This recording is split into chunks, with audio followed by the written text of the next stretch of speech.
നമുക്കിന്നൊരു കൊഞ്ചും മാങ്ങ ഉണ്ടാക്കാം. അതിന് ഞാൻ കുറച്ച് കൊഞ്ചെടുത്തിട്ടുണ്ട്. ഇത് വറുത്ത് തലയും വാലും കളഞ്ഞു വെച്ചിരിക്കുന്നതാണ്. പിന്നെ അതിനാവശ്യമായിട്ടുള്ള സാധനം മാങ്ങ, 2 മാങ്ങ, ഒരു വലിയ മാങ്ങ ഒരു ചെറിയ മാങ്ങ ഞാൻ എടുത്തിട്ടുണ്ട്. ചെറിയ ഉള്ളി ചെറുതായിട്ട് അരിഞ്ഞു വെച്ചിട്ടുണ്ട്. പിന്നെ പച്ചമുളക്, പിന്നെ കറിവേപ്പില, പിന്നെ തേങ്ങ ഞാനിവിടെ ചതച്ച് വെച്ചിട്ടുണ്ട്. ഇതിനകത്ത് ഞാൻ മഞ്ഞൾപ്പൊടി, മുളക് പൊടി, മല്ലിപ്പൊടി, ഉലുവ ഇത്രയും കൂടെ ചേർത്ത് ഒന്ന് ചതച്ച് വെച്ചതാണ്. ഇനി നമുക്ക് ഇതൊന്ന് കഴുകി എടുത്തുകൊണ്ട് വരാം. ഈ കൊഞ്ച് ഞാനിപ്പം കഴുകിക്കൊണ്ട് വന്നിട്ടുണ്ട്. അത് നമുക്ക് ഈ ചട്ടിയിലോട്ട് ഇട്ട് കൊടുക്കാം.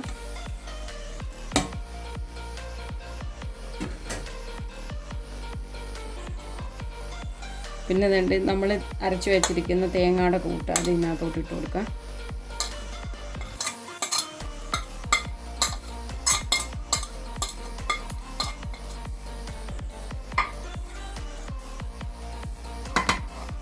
ഇനി നമുക്ക് ഇതിട്ട് കൊടുക്കാം. ചെറിയ ഉള്ളി ഇതെല്ലാം ഒരുമിച്ചിടുന്നതാണ്. കറിവേപ്പില, മാങ്ങ,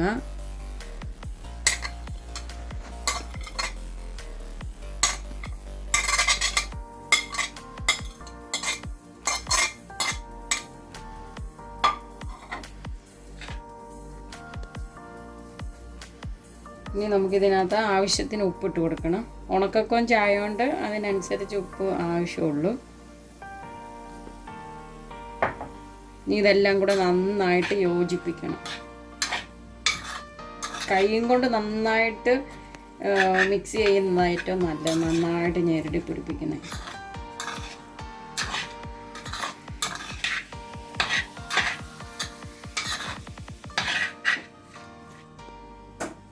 ഞാനിപ്പോൾ കൈ കൊണ്ട് നന്നായിട്ട് ഇതെല്ലാം കൂടെ ഒന്ന് മിക്സ് ചെയ്യുവാണ്.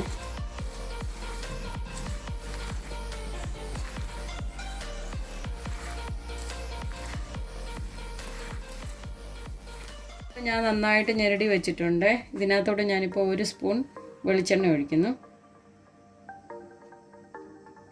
അതുപോലെ തന്നെ ഒരു ശകലം വെള്ളം ഒഴിക്കണം ഇതിനകത്ത്. ഞാൻ മുമ്പേ അരച്ച അരപ്പിൻ്റെ ഇതിനകത്തോട്ട് ഞാൻ ശകലം വെള്ളം എടുത്തിട്ടുണ്ട്. കുറച്ച് വെള്ളം മതി.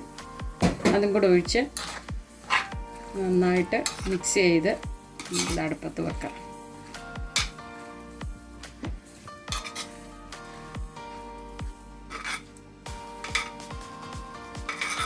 ഇതിപ്പോൾ ഞാൻ അടുപ്പത്ത് വെച്ചിട്ടുണ്ട്. ഇനിയിപ്പോൾ ഞാൻ സ്റ്റൗ ഒന്ന് കത്തിക്കട്ടെ.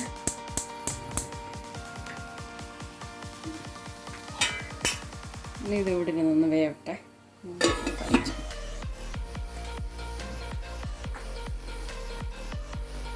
ഞാനിതിപ്പോൾ ഒരു മീഡിയം ഫ്ലെയിമിലാണ് വെച്ചിരിക്കുന്നത്.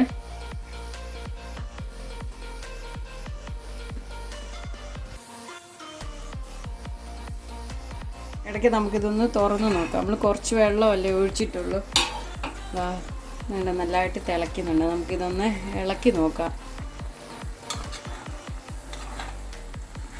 അടിക്കൊന്നും പിടിച്ചിട്ടൊന്നുമില്ല. ഈ കൊഞ്ചിൻ്റെയും മാങ്ങയുടെയൊക്കെ കൂടെ നല്ലൊരു സ്മെല്ല് വരുന്നുണ്ട്. ഇത് മാത്രം മതി നമുക്ക് ചോറൊക്കെ ഉണ്ണാൻ. ഇതിൻ്റെ കൂടെ ആണെങ്കിൽ ചക്കക്കുരു ഇട്ട് വേണമെങ്കിൽ ഇതുപോലെ തന്നെ വെക്കാം. ഇതിൻ്റെ കൂടെ തന്നെ ചക്കക്കുരുവും കൂടെ ചെറുതായിട്ട് അരിഞ്ഞിട്ട് ഇതിൻ്റെ കൂടെ ഇട്ട് ഇതുപോലെ തന്നെ വെക്കാം.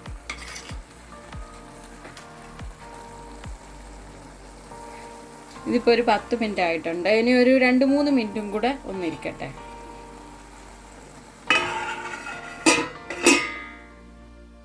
ഇതിപ്പോൾ ആയിട്ടുണ്ട്. ഞാൻ നോക്കി അടിക്കൊന്നും പിടിച്ചിട്ടില്ല. അപ്പോൾ ഇതിനകത്തോട്ട് ഞാൻ 1 സ്പൂൺ വെളിച്ചെണ്ണയും കൂടെ ഒഴിക്കുന്നു. എന്നിട്ട് നമുക്കിനി എടുക്കാം. കണ്ടോ, നല്ല മണമൊക്കെ ഉണ്ട്. ഇത് മാത്രം മതി നമുക്ക് ചോറുണ്ണാൻ. ഇതിപ്പോൾ എല്ലാം നല്ല പാകമായിട്ടുണ്ട്. മാങ്ങയൊക്കെ നന്നായിട്ട് വെന്തിട്ടുണ്ട്. എല്ലാം നന്നായിട്ട് യോജിച്ച് ഇപ്പം നല്ലൊരു മഞ്ഞ കളറിൽ. ഓരോരുത്തരുടെ ഇതിനനുസരിച്ച് പച്ചമുളക് കൂടുതൽ വേണ്ടവർക്ക് പച്ചമുളക് ഇടാം. അഥവാ മുളക് പൊടിയാണ് വേണ്ടവർക്ക് മുളക് പൊടി ചേർക്കാം.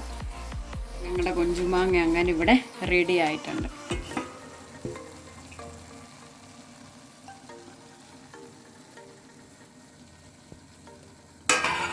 ഇത് അടച്ച് വെക്കണം.